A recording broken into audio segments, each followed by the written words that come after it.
In this tutorial, we will go through the steps required to select or create a project in PackageSmart. When you enter PackageSmart, you will start in the Build Project menu. Here, you can select an existing project to work in or create a new project.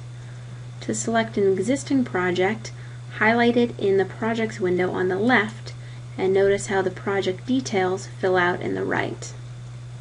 Now click the Select icon on the bottom of the Project Details window.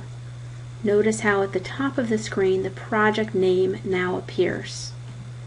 To create a new project, click New at the bottom of the Project Details window and fill out the project details above, including the project name and a description.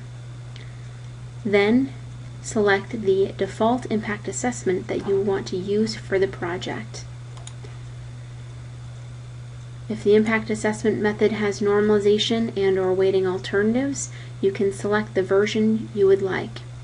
For the free PackageSmart demo, there is only one impact assessment method available: packaging impacts. The PackageSmart license, other impact assessment methods can be made available. Next, select the default end-of-life scenario you would like the project to use.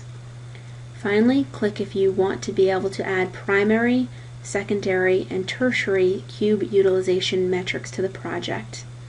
Now click Save, and your new project will appear in the project list box on the left.